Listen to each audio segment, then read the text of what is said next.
Hari ini, saya akan memberitahu Anda bagaimana Anda bisa menjadi leader scientist yang sukses. Sebelum saya mulai, izinkan saya memberi Anda sebuah contoh. Di sini di rumah, dan Anda bosan, dan jika Anda suka menonton acara TV atau film, maka Anda membuka Netflix. Anda scroll melalui semua acara TV dan film yang mereka tawarkan. Netflix akan merekomendasikan film yang sesuai dengan minat Anda. Kita semua menikmati membuat acara di Netflix. Tetapi apakah Anda benar-benar tahu berapa banyak data science yang digunakan?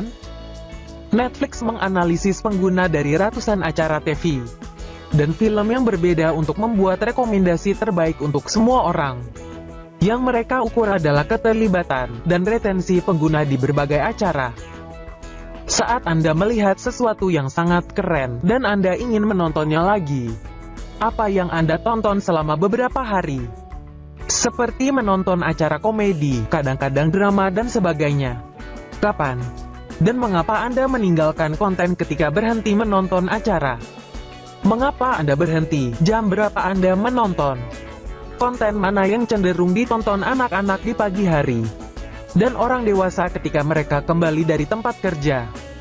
Dari geografi tempat Anda menonton adalah sebuah program di Netflix yang menggunakan data science untuk menunjukkan film yang lebih baik dan menunjukkan rekomendasi, dan pada saat yang sama menciptakan acara yang lebih baik untuk pengguna. Ada 33 juta versi berbeda dari Netflix. George Evers yang merupakan Direktur Komunikasi Global Netflix saat ini memiliki lebih dari 125 juta pengguna di seluruh dunia. Yang berarti, rata-rata hanya 4 orang mendapatkan iterasi yang sama dari Netflix.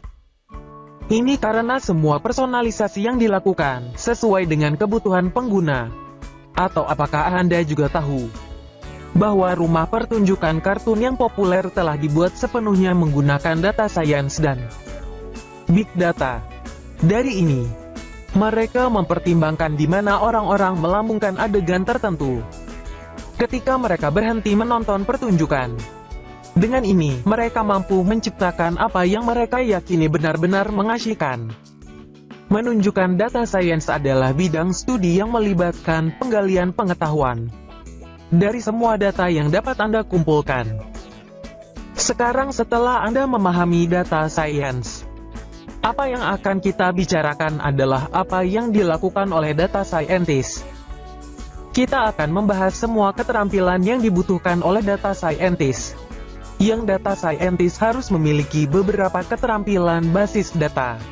Pengetahuan berikut alat pemrograman statistik, mesin learning, big data, dan visualisasi data.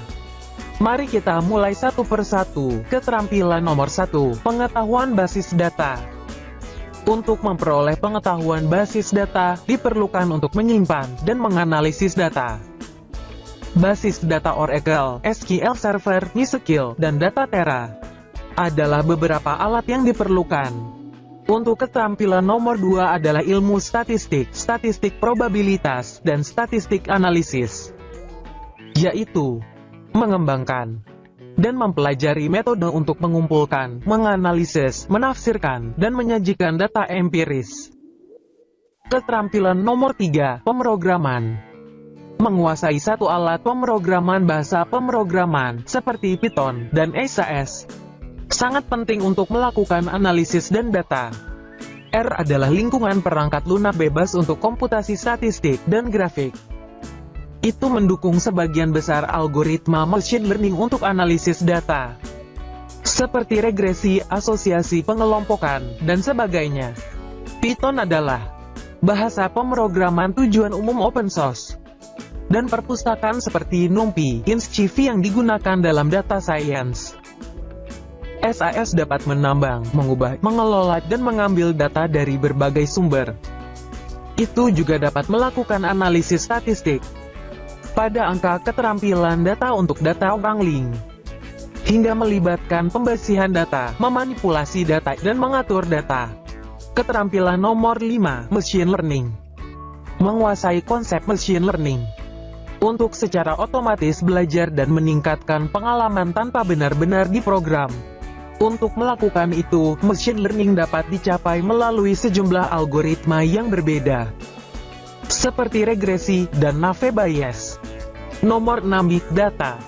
Yang memiliki pengetahuan tentang alat Big Data.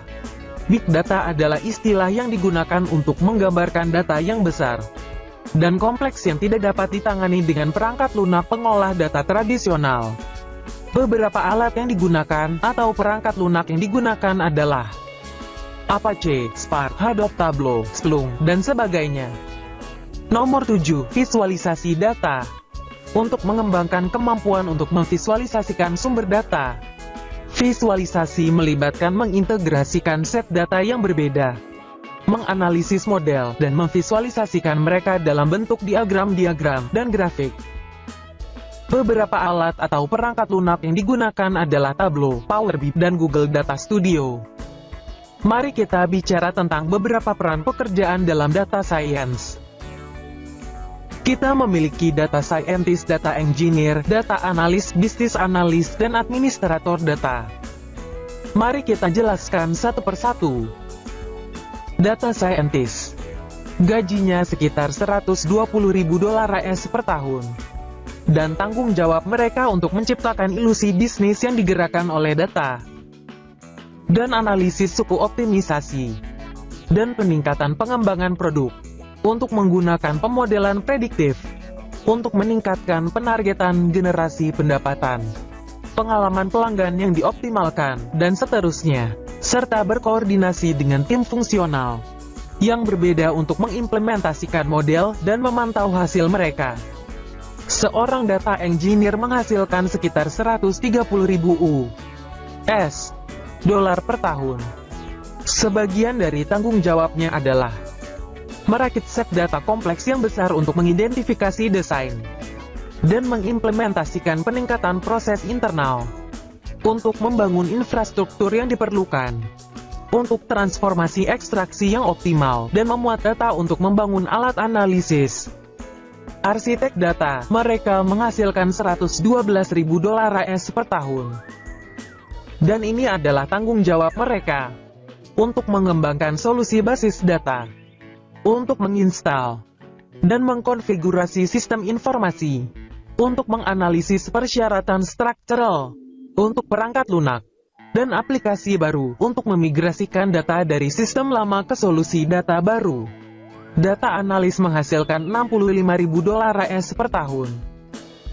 Dan tanggung jawabnya adalah untuk menginterpretasikan data dan menganalisis hasil menggunakan teknik statistik untuk memperoleh data dari sumber data primer atau sekunder, dan memelihara basis data untuk mengembangkan dan memelihara analisis data sistem pengumpulan data dan kerja strategi lainnya. Seorang analis bisnis menghasilkan sekitar $70.000 AS per tahun.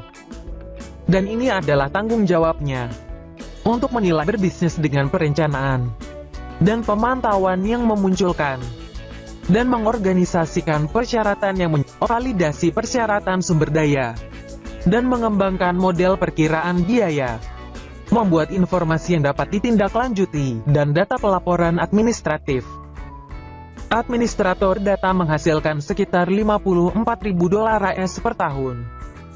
Dan ini adalah tanggung jawabnya, yang membantu dalam perancangan basis data, dan memperbarui basis data yang ada saat ini, dan menguji basis data baru, dan sistem penanganan data yang menjaga keamanan, dan integritas data serta menciptakan definisi keamanan kompleks, yang memungkinkan data untuk diekstraksi. Sekarang mari kita bicara tentang beberapa keterampilan yang diperlukan untuk pekerjaan itu. Sangat penting bahwa seorang analis data memiliki pengetahuan yang baik dan alat pemrograman, komunikasi, visualisasi data. Berbeda, seorang arsitek data tidak memerlukan alat pemrograman yang mumpuni, database, pengetahuan statistik, matematika, dan aljabar linier. Seorang engineer harus baik dengan alat pemrograman database, pengetahuan data wrangling, dan bisnis rekayasa perangkat lunak. Analis perlu mendapat visualisasi data dan komunikasi statistik, data perselisihan, dan machine learning. data administrator baik dengan alat pemrograman pengetahuan basis data, dan di sekitarnya. Sekarang bagaimana data scientist? Kita harus pandai alat pemrograman visualisasi data, basis data, statistik, wrangling, dan machine learning. Mereka juga perlu mengetahui jumlah pengetahuan yang baik tentang matematika, rekayasa perangkat lunak, dan aljabar linier. Ini berarti pada dasarnya Anda harus mengetahui segala sesuatu tentang data ini. Menunjukkan bahwa menjadi seorang data scientist tidak mudah, tetapi juga menjelaskan mengapa itu adalah salah satu pekerjaan paling menguntungkan. Saya harap ini video telah menginspirasi Anda untuk berkarir sebagai data scientist. Saya harap Anda menemukan ini video bermanfaat dan informatif. Terima kasih telah menonton video ini. Jangan lupa like dan subscribe untuk mengikuti notifikasi video menarik lainnya. Selamat belajar!